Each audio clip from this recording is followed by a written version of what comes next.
వాళ్ళ తలుపులు కూడా కొట్టే కార్యక్రమాన్ని గట్టిగా చేస్తాం. రాష్ట్రంలో జరుగుతూ ఉన్న ఈ అన్యాయాలు, ఈ ఆక్రందనల మీద ఎందుకు ప్రెసిడెంట్ రూల్ విధించకూడదు అని చెప్పి కూడా గట్టిగా వాళ్ళని అడిగే కార్యక్రమం కూడా చేస్తాం. గవర్నర్ గారిని కూడా ఈ విషయంలో కలగజేసుకోవాల్సిన అవసరం ఉంది అని చెప్పి కూడా గవర్నర్ గారిని కూడా ఈ సందర్భంగా గవర్నర్ గారిని కూడా విన్నపిస్తూ ఉన్నాం.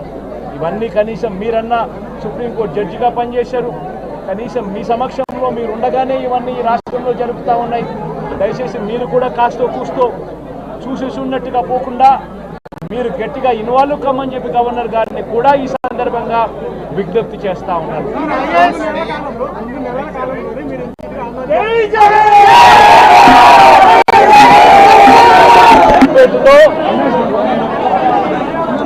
అతి దారుణంగా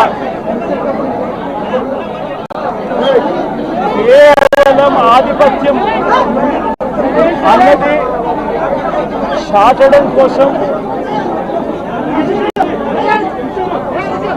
ఒక పథకం ప్రకారం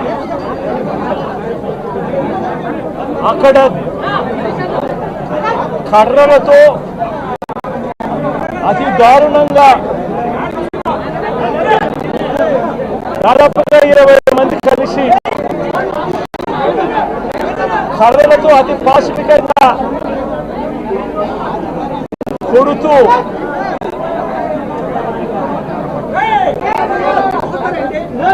చివరికి హాస్పిటలైజ్ అయి తీవ్రమైన దెబ్బలతో వాళ్ళు హాస్పిటల్లో ఉంటే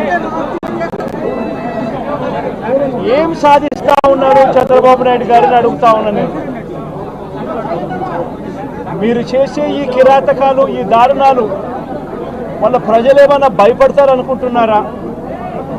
ఎవరు భయపడరు. ఇది ఇంకా కోపంగా మారుతుంది. ఇది ఇంకా కోపంగా మారి చంద్రబాబు నాయుడు గారిని, తెలుగుదేశం పార్టీని రెండింటినీ కూడా బంగాళాఖాతంలో కలిపే పరిస్థితులు కూడా దారితీస్తాయి.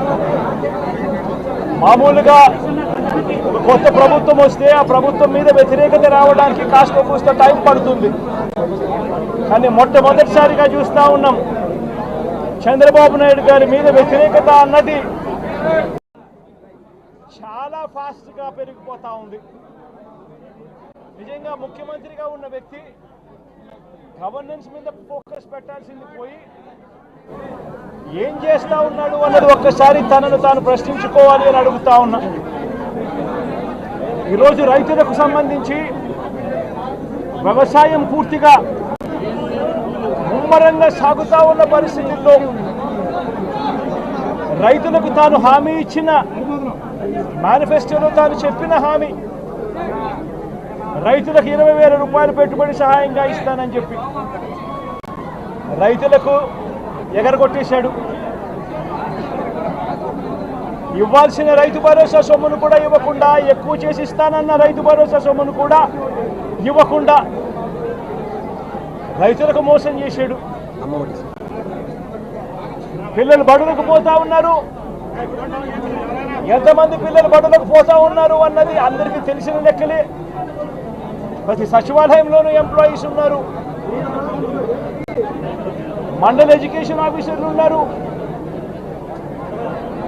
అయినా కూడా తల్లులను మోసం చేస్తూ అమ్మఒడి ఎగరగొట్టేశారు.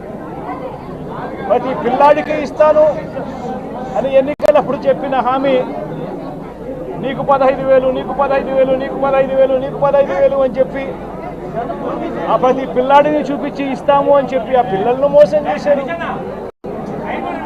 ప్రతి అక్క చెల్లెమ్మలను మోసం చేశారు. తల్లులకు అమ్మఒడి ఇస్తామని దగ్గర నుంచి మొదలెడితే ప్రతి తల్లికి 18 సంవత్సరాలు నిండిన ప్రతి అమ్మాయికి, ప్రతి అక్కకు, ప్రతి చెల్లెమ్మకు నెలకు 1,500 రూపాయలు ఇస్తామని చెప్పి వాళ్ళను మోసం చేశారు. ఈరోజు ఫీజు రీఇంబర్స్మెంట్ తీసుకుంటా ఉన్న పిల్లలు జనవరి, ఫిబ్రవరి, మార్చ్ క్వార్టర్ ఫీజులు రాలా. ఏప్రిల్, మే, జూన్ ఫీజులు రెండో క్వార్టర్ కూడా ఫీజులు రాలా. పిల్లలు చదువుకునేదానికి కూడా ఇబ్బంది పడే పరిస్థితిలోకి, ఫీజులు కట్టలేని పరిస్థితిలోకి కాలేజీ యాజమాన్యాలు ఫీజులు అడుగుతా ఉన్న పరిస్థితిని ఈరోజు చూస్తూ ఉన్నాం. పిల్లలకు వసతి దీవెన ఎగరగొట్టేశారు. అక్క చెల్లెమ్మలకు సున్నా వడ్డీ కూడా రావాల్సిన సున్నా వడ్డీ కూడా మామూలుగా ఏప్రిల్లో రావాల్సింది అది ఎగరగొట్టేశారు. ఇవన్నీ కూడా వైఎస్ఆర్ కాంగ్రెస్ పార్టీ ఉన్నప్పుడు, జగన్ ముఖ్యమంత్రిగా ఉన్నప్పుడు క్రమం తప్పకుండా క్యాలెండర్ ఇచ్చి ప్రతి ఒక్కరిని కూడా ఆదుకుంటూ వస్తూ ఉన్న పరిస్థితి. అమ్మఒడి అయితేనేమి, రైతు భరోసా అయితేనేమి, విద్యా దీవెన అయితేనేమి, వసతి దీవెన అయితేనేమి, సున్నా వడ్డీ అయితేనేమి, మత్స్యకాల భరోసా అయితేనేమి, ఇవన్నీ కూడా ప్రజలు మాకెందుకు ఇంకా ఇవ్వలేదు అని చెప్పి ప్రజలు అడుగుతూ ఉన్నారు. వారి గురించి పట్టించుకోకుండా, వారికి చేయాల్సిన మంచి గురించి పట్టించుకోకుండా స్కూళ్ళను నిర్వీర్యం చేస్తూ, చదువులను నిర్వీర్యం చేస్తూ, హాస్పిటల్ని నిర్వీర్యం చేస్తూ, చివరికి ఏ ఒక్కరూ కూడా మిమ్మల్ని ప్రశ్నించకూడదు అని, ఏ ఒక్కరూ కూడా రోడ్లెక్కకూడదు అని ఈ మాదిరిగా భయాందోళనను క్రియేట్ చేయాలనే ఉద్దేశంతో గ్రామ స్థాయి నుంచి మొదలెడితే ప్రతి ఒక్కరికి కూడా మీ కక్షలు, మీ కార్పణ్యాలు మీరు తీర్చుకోండి అని చెప్పి గ్రీన్ సిగ్నల్ ఇస్తూ గ్రామ స్థాయి నుంచి ఈ భయానక వాతావరణాన్ని క్రియేట్ చేస్తూ ఉన్నారు. ఆలోచన చేసుకోమని అడుగుతా ఉన్నా. మళ్ళీ చెప్తా ఉన్నా చంద్రబాబు నాయుడు గారికి, మీరు చేస్తూ ఉన్నది తప్పుడు సాంప్రదాయం.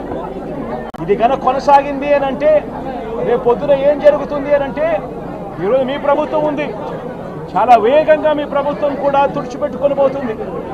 ఆ తర్వాత మళ్ళీ మా ప్రభుత్వం వస్తుంది. ఆ తప్పుడు మా ప్రభుత్వం వచ్చినప్పుడు కార్యకర్తలు నేను వద్దు అతి దారుణంగా కేవలం ఆధిపత్యం అన్నది చాటడం కోసం